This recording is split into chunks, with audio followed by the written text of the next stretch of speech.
बहुत समय पहले की बात है। एक खूबसूरत राज्य था जिसका नाम था अमृतधारा।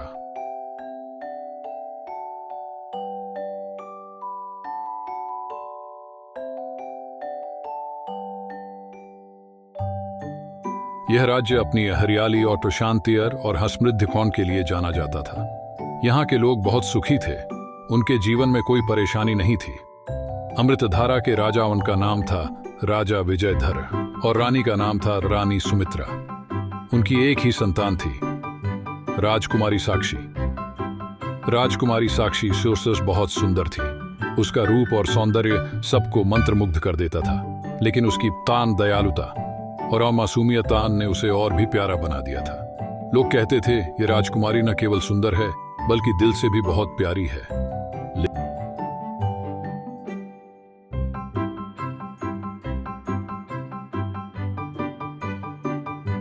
लेकिन एक दिन अमृतधारा में कुछ ऐसा हुआ जिसे लोग कभी नहीं भूल पाए। एक काली रात, जब चांद आसमान में चमक रहा था, एक डायनी ने महल पर हमला कर दिया। उस डायनी का नाम था जादू की डायनी। वह बेहद शक्तिशाली थी। उसका मानना था कि अगर वह राजकुमारी साक्षी पान को अपने पास रखेगी तो उसे अमृता और अनगिनत शक्तियां मिल जाएंगी। रात के सन्नाटे में डायनी ने अपनी जादुई शक्तियों से राजकुमारी साक्षी को उठा लिया और उसे लेकर एक घने और खतरनाक जंगल में चली गई।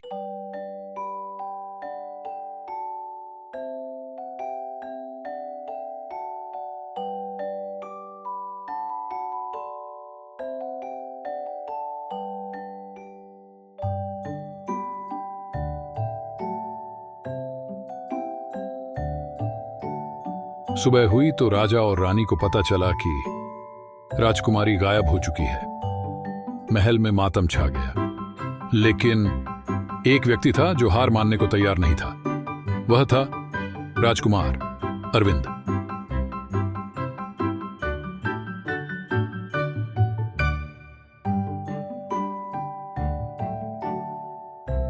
राजकुमार अरविंद साक्षी का मित्र था।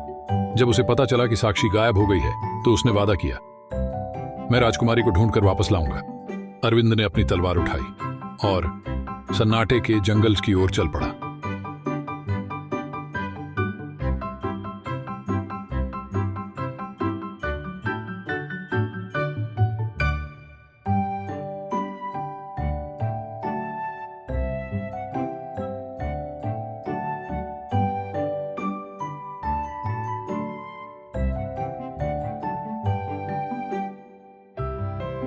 सन्नाटे का जंगल। यह जंगल जादुई था। कहा जाता था जो भी इसमें जाता है वह कभी वापस नहीं आता। जैसे ही अरविंद जंगल में प्रवेश करता है, वह अजीब अजीब आवाजें सुनता है। जंगल के पेड़ अपने आप हिलने लगते हैं और ऐसा लगता है जैसे पेड़ उससे बात कर रहे हों।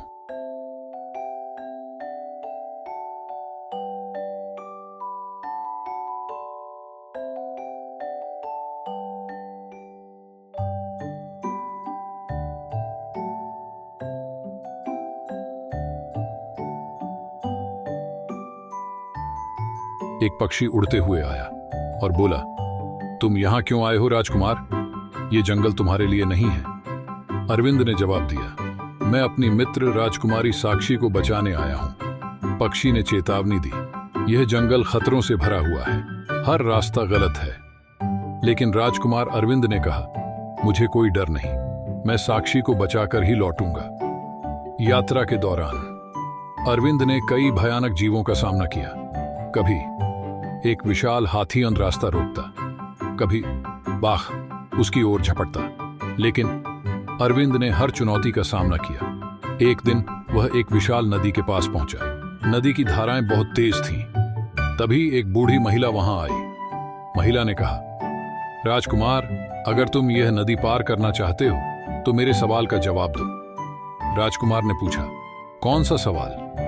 महिला ने पूछा, दुनिया का सबसे बड़ा खजाना क्या है?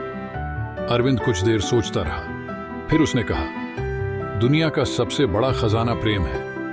प्रेम सबसे शक्तिशाली और मूल्यवान चीज है। महिला ने मुस्कुराकर कहा, तुम सही हो राजकुमार, प्रेम ही वह शक्ति है जो हर मुश्किल को पार कर सकती है।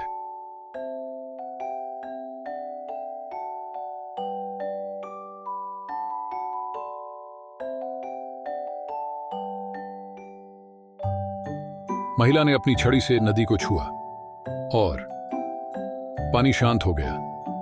अब राजकुमार नदी पार कर सकता था। अरविंद ने आगे यात्रा की।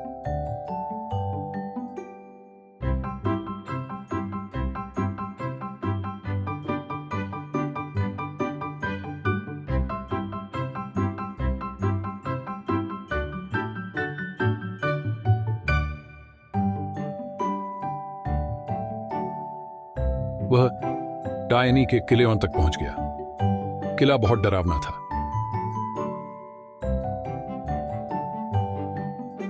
अजीब अजीब आवाजें सुनाई दे रही थी। अरविंद ने किले में प्रवेश किया। वहां वह डायनी से मिला।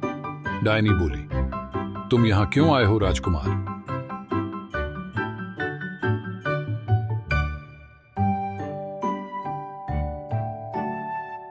अरविंद ने जवाब दिया, मैं साक्षी को बचाने आया हूं। डायनी ने ठहाका लगाया और कहा, तुम मुझसे नहीं लड़ सकते, मैं बहुत शक्तिशाली हूं। इसके बाद बैन दोनों के बीच भयंकर युद्ध हुआ। डायनी अपनी जादुई शक्तियों से हमला करती, लेकिन अरविंद अपनी तलवार से हर जादू को नाकाम करता।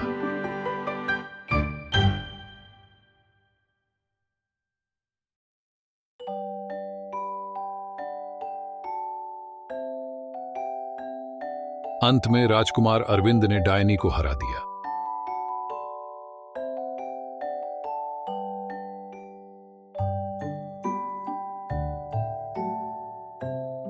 डायनी के नष्ट होते ही राजकुमारी साक्षी को आजादी मिल गई। साक्षी ने अरविंद से कहा, तुमने मुझे बचाया, मैं तुम्हारी हमेशा ऋणी रहूंगी। अरविंद और साक्षी महल वापस लौटे। राज्यवासियों ने उनका भव्य स्वागत किया। फिर राजकुमार अरविंद और राजकुमारी साक्षी की शादी हुई।